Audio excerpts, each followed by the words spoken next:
Hello everybody and welcome. My name is Ben and this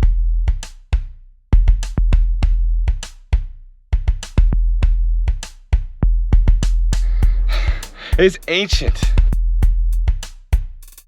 Is Adventure Theory. Now in this adventure we are going to go down to south central Utah to an area called Cedar Mesa on the southernmost end of Bears Ears National Monument. And we are specifically going to go explore an area called the Grand Gulch. The Grand Gulch is a long canyon system with many other canyons that feed into it. And it's a very, very special area that does require a permit. So if you're going to plan this trip, make sure you do your research ahead of time so you can secure and acquire any permits that you will need. Now they refer to this area as an outdoor museum. It's referred to that because of the fact that it has such a high concentration of very well preserved ancient ruins. And because there's a lot of different ways to explore this area, we decided to go to one primary canyon, Bullet Canyon.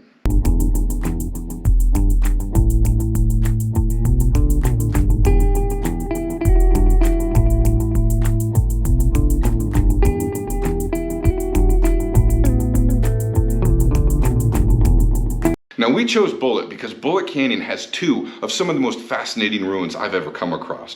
The first ruin we absolutely had to see is a ruin called Perfect Kiva.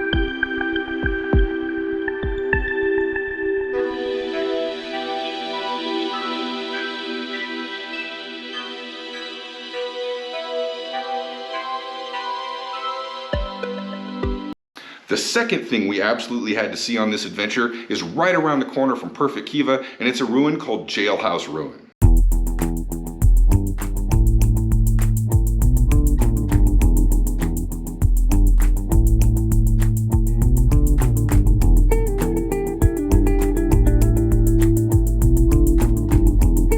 Both of these ruins are really unique in how well preserved they are and some of the very specific features they have that are still intact. Now, our original intent was to hike in, camp, and then hike back out. But Mother Nature had her own plans for us, and she dropped a really freak storm right on our heads. But that freak storm did have a silver lining, which is it allowed us to see a feature in the canyon system that very, very few people have ever seen. That is to say, the waterfalls.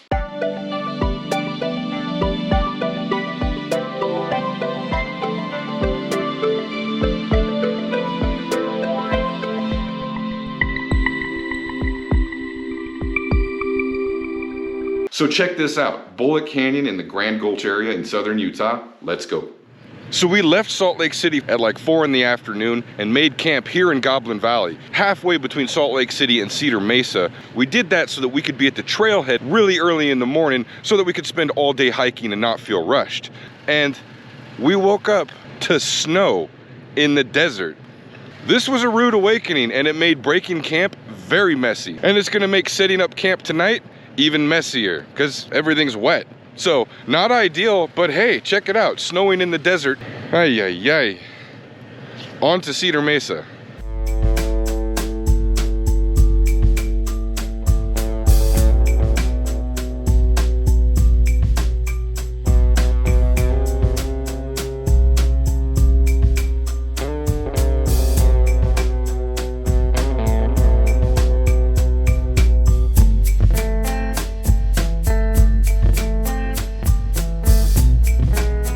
The trail to Bullet Canyon starts on top of Cedar Mesa for a little under a mile, and it's a pretty easy section of walking. The trail will take you to the canyon rim and then begin to descend down to the canyon floor, and there's no one set route to take, although some routes are easier and better than others. And I'll point out, this is not an ideal terrain to navigate during snow, ice, and mud. It was a pretty hairy experience.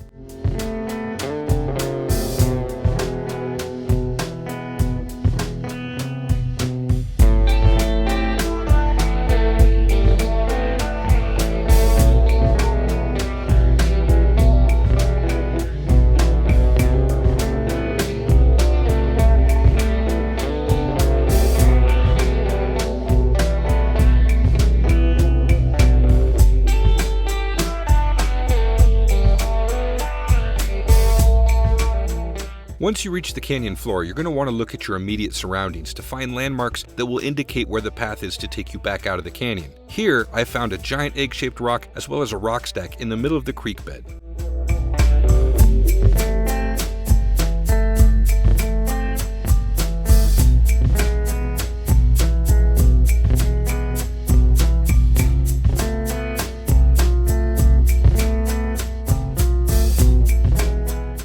Around a mile down the creek bed, you're going to want to pay attention to the north rim of the canyon. If you do, you'll find an ancient ruin built on top of a giant rock.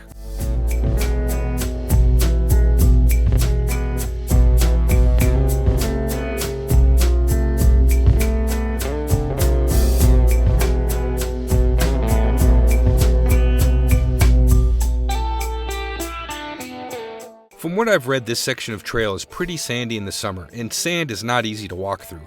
But I would still suggest enjoy this easy walking while it lasts, because it won't be long before the trail gets pretty weird and pretty difficult for the remainder of the journey.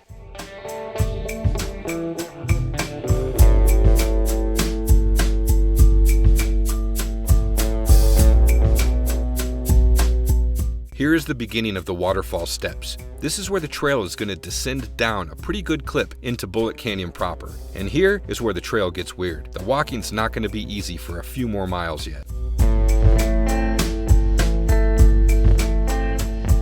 Typically, this canyon is bone dry. Very few people have experienced the waterfalls while they're actually flowing, so we were really lucky to experience this.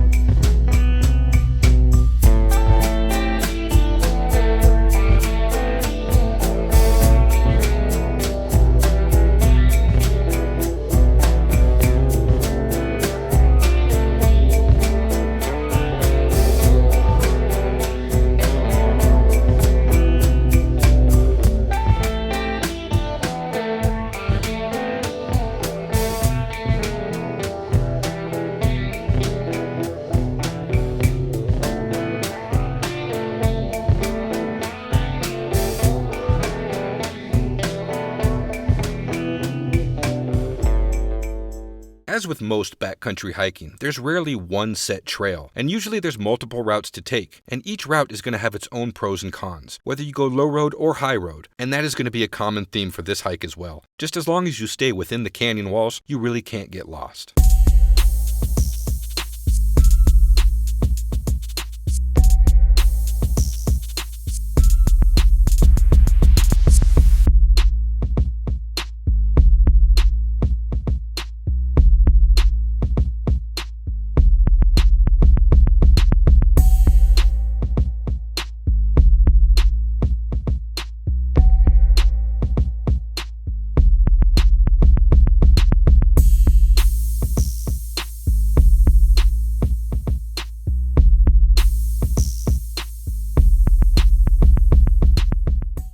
It's March 30th. We did not expect snow. This completely ruined the backpacking trip because you're not allowed to have fires anywhere in this canyon. So if we got wet on our hike out, there'd be no way to dry our gear. So we're just gonna go in, see the ruins, and then car camp back up at the trailhead where you're allowed to have fires. When you reach this section of trail, I strongly recommend you take the low road, not the high road, because it's kind of a scramble getting down here. Like, anyone who's good on their feet could do it pretty well, but it's a scramble and it's steep and it's dangerous. So I do not recommend the high road in this section of trail. Take the low road.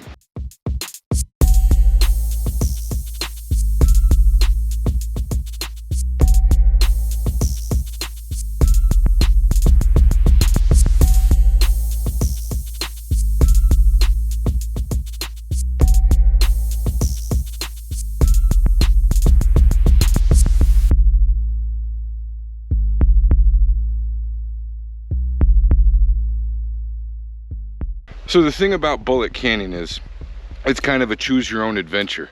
The path meanders, it comes in and out of the stream. Sometimes you're up high on a ledge like this. Sometimes you're in the stream when you're supposed to be up high on a ledge like this. So I don't know what to tell you. You just gotta kind of find your own way, and backtracking is almost always involved.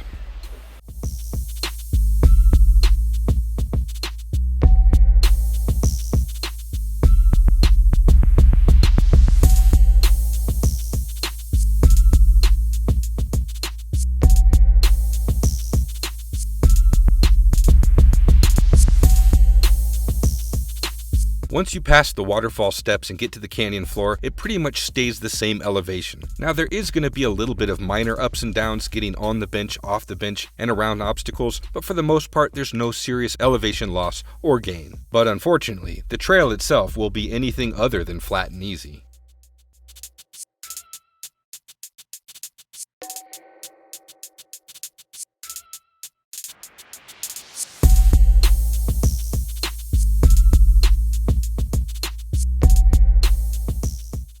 So this trail is pretty brutal. Like, it just zigzags and meanders.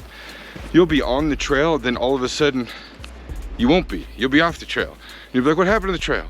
And you'll turn and you'll look, and it'll be on the opposite side of a ravine. And you'll be like, how did this even happen? So you have to backtrack, go down, cross the ravine, get back on the trail.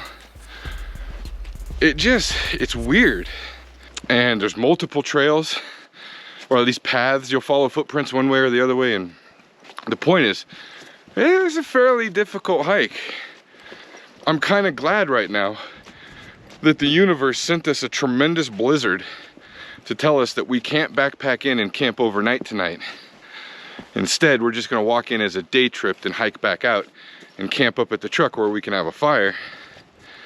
Because this is kind of a doozy. I'm glad I'm not wearing a 40 or 50 pound bag right now. I didn't do any training or conditioning. I just thought, hell, I'll wear a 50 pound bag and go for a 10-mile hike. Why not? Which would be fine, except for this isn't just regular hiking. This is up and down and up and down and up and down, and boulders and in the stream and out of the stream and on the ridge and off the ridge and turning back another 100 yards to get around an obstacle. It's a lot of fun, but it's a lot harder than I expected, I can tell you that. Okay. All right, so if I'm reading the map correctly, which is only about a 50-50 shot, the canyon opens up like this into a kind of a meadow.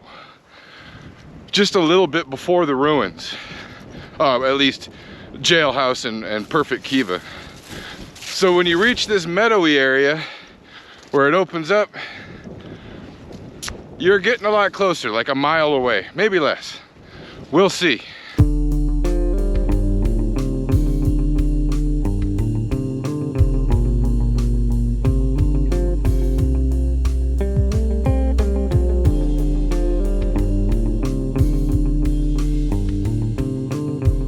Moment of truth time to see if I'm reading the map correctly.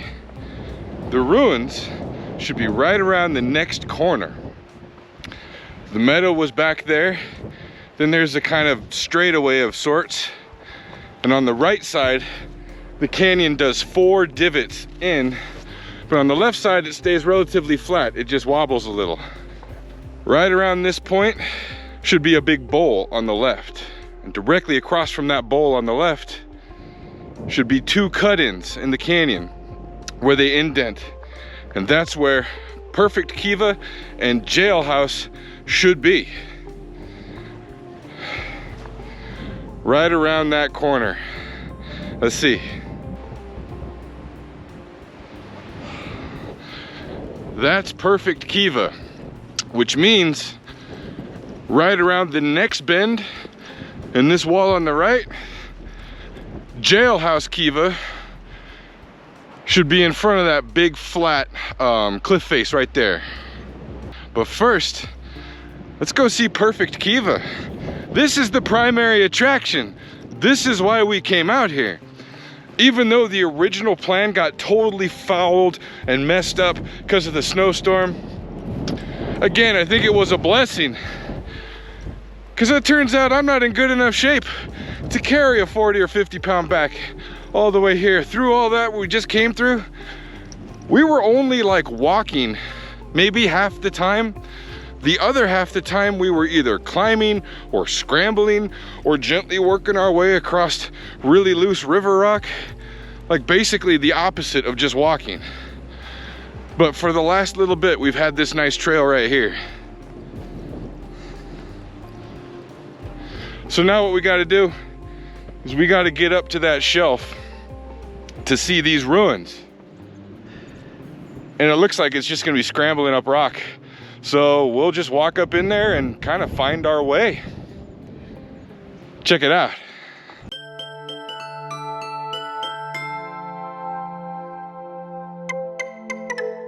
In hindsight, it probably would have been easier to come up a different way, which has really been a theme for us this entire hike. Yeah, guys. Seems like an easier way would have been to come up over on this side, follow this little, I don't know what to call it. It's not a valley, it's not a canyon, it's like an impression, an indentation in the wall. Follow it to the end and then find your way up. I don't know, either way it looks like it's it's climbing. Well, we're almost there.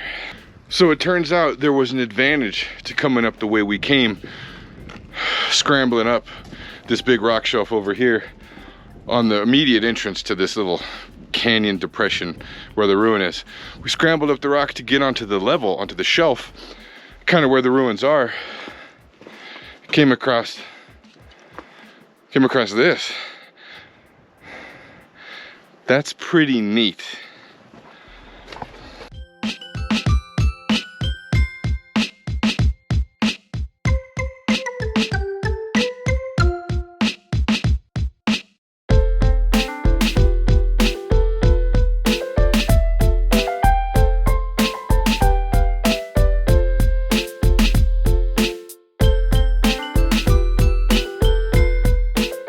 So these are pottery shards from the Anasazi or the Pueblos or whoever built these 1,000 years ago.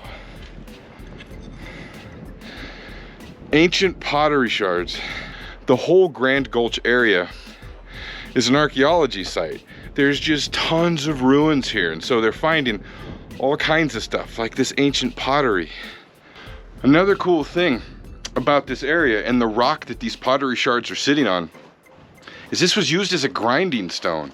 The ancients, the Anasazi or whoever it was, were using this stone for grinding whatever it was they were doing. Check this out.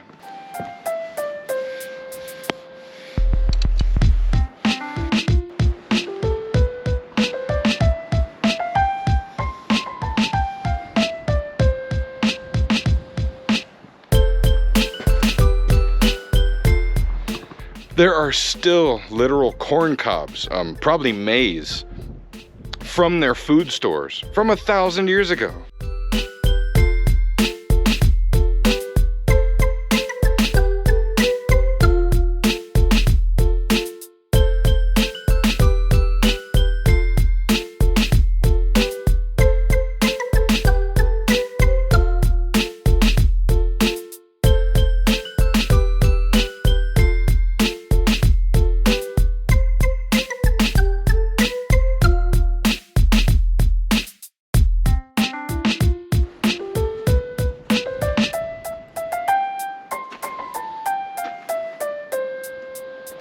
You can see here where the rocks are all charred from where they were having fires.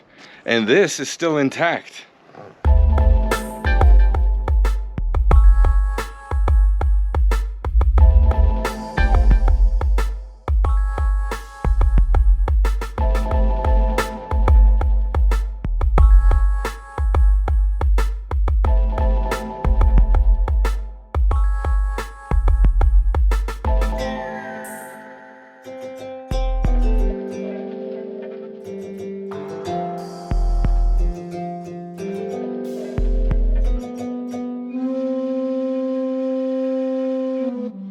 The wood is still preserved in the mortar in this structure. And you can see the blackened charcoal leftovers from the fires they had in here. Check this out.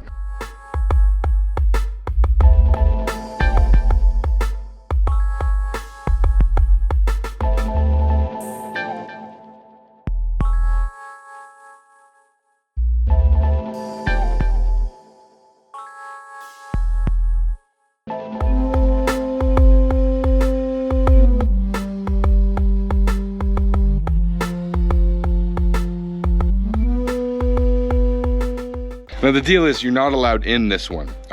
They're trying to preserve these as much as possible. So if you come here and check this out, be respectful, don't go in it, but poke your head in and observe this and appreciate this is ancient history still preserved. It's pretty wild. But there's one final thing we have to see, which is really what makes this area really special.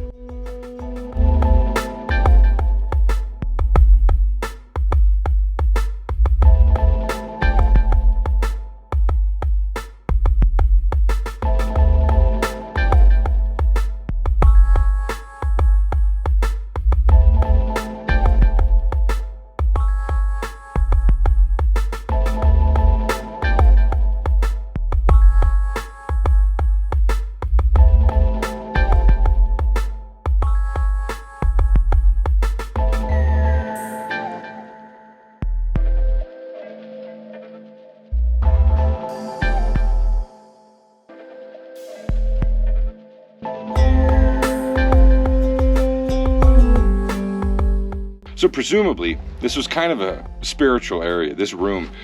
I don't think anyone truly knows what it was for or what was done in here, but it's a very, very special thing. It's fascinating, and the fact that a lot of the timber is still intact is really impressive.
This is why they call it Jailhouse Ruin. It's not common to see a window with bars in it when it comes to ruins. And fascinating how the wood has held up over time. Still sealed in the mortar that they made. That's crazy.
Okay, so we couldn't resist. We walked around the corner from Jailhouse Ruin. We found a really easy way up onto this ledge where the second story is, where the big round white circles are, the petroglyphs and cave paintings. So here's how you have to crawl if you want to access the second story ruins at Jailhouse Ruins.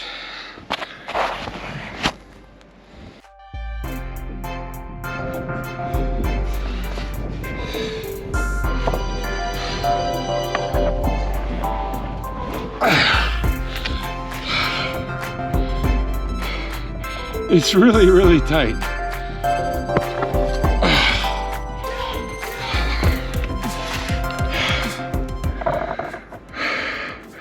old rock wall.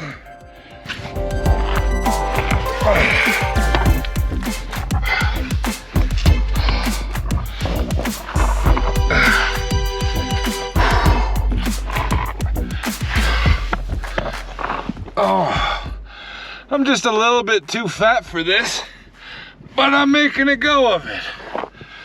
Okay, here's the upper ruins.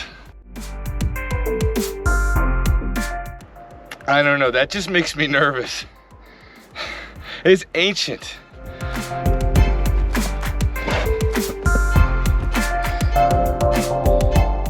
Okay, so I'm up on this really narrow ledge.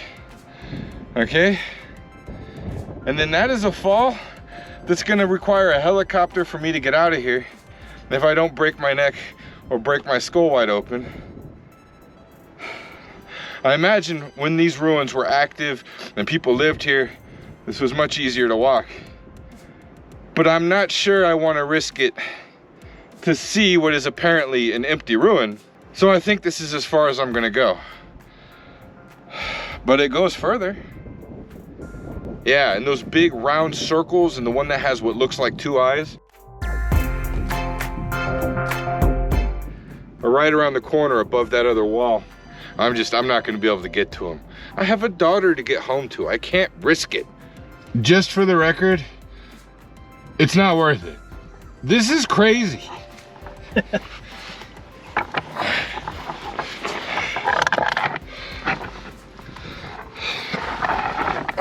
Maybe if we were 5'2" and 130 pounds, maybe, right? Yeah. Yeah.